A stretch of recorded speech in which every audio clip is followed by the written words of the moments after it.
happy to join with you today in what will go down in history as the greatest demonstration for freedom in the history of our nation. I have a dream that one day on the red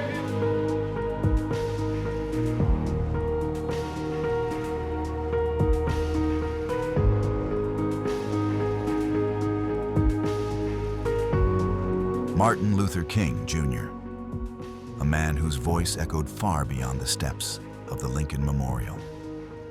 Born in 1929, he would become the face of nonviolent resistance in America. A Baptist preacher turned civil rights into a cult of hope. By the early 1960s, his words had become weapons. His marches shook cities, his speeches moved mountains.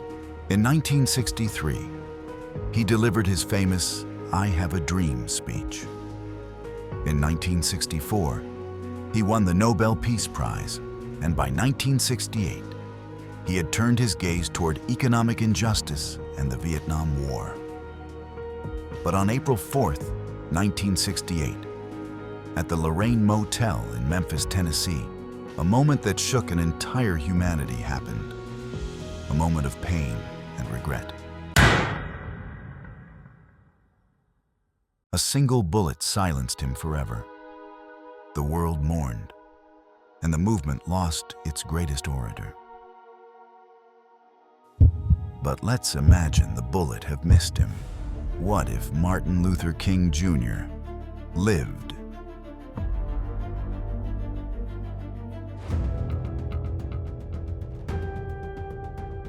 In this alternate timeline, on April 4th, 1968, the assassin misses, and King is still alive, and his survival sends a shockwave across the country. That very night, instead of riots and flames, we see vigils and marches. And then finally, after several days, his voice returns to television screens days later, raspy but defiant. I was spared, not for myself, but for the work left to be done. Those were the words that marked the interview, words that will again become a statement of Martin Luther King.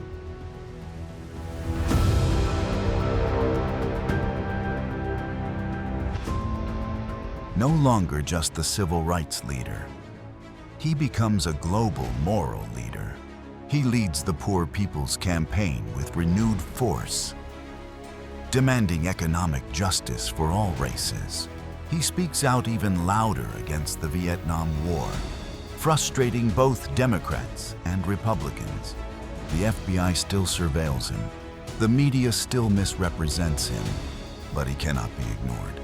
By the mid-1970s, King becomes a respected elder statesman, meeting foreign leaders, advising presidents, and constantly preaching against his triple enemy: racism, poverty, and war. And he also got some powerful friends, like Nelson Mandela, on the way. Imagine King live on television in 1976, condemning apartheid, or marching with striking workers in Chicago. He becomes a thorn in the side of both parties, but a beacon for millions.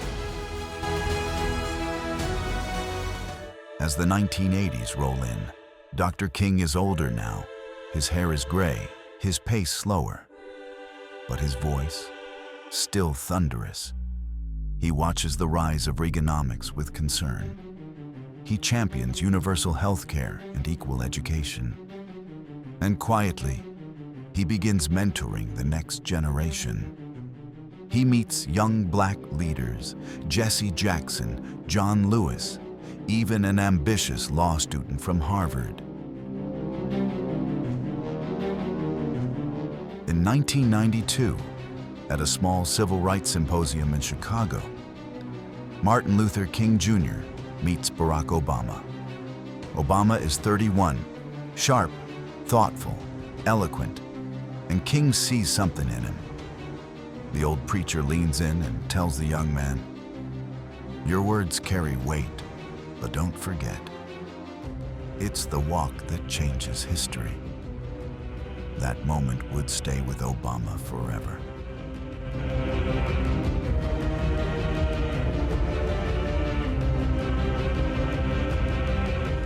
King passes peacefully in 2002 at age 73, not as a martyr, but as a grandfather of justice. By 2004, a young Illinois senator electrifies the DNC. And in 2008, when Barack Obama is elected president, the echoes of King's dream are not symbolic. They are real. But above all, I will never forget who this victory truly belongs to. It belongs to you. It belongs to you. I was never the likeliest candidate for this office. We didn't start with much money or many endorsements. Our campaign was not hatched in the halls of Washington. It began in the backyards of Des Moines, in the living rooms of Concord, and the front porches of Charleston. So, how realistic was this? You may think it could have been really possible or not. But let us show you now our opinion about this story. King surviving the assassination? Yes, he was standing in the open, but the shooter barely had a window of time. Realism rating, 60%. Becoming a global voice like Mandela or Dalai Lama. King was already trending that way in 68. Realism rating, 75%. Mentoring Obama directly. Possible, but would require timing and opportunity. Realism rating, 40%. Influencing U.S. policy on poverty and war. Possible, but would face strong political resistance. Realism rating, 50%. Overall realism score, 56%. Plausible, powerful, but not inevitable. Still, we can dream, because dreams once spoken never truly die. And maybe, just maybe, if King had lived, he wouldn't be a statue frozen in time, but a living fire, passed from voice to voice, marching forward still.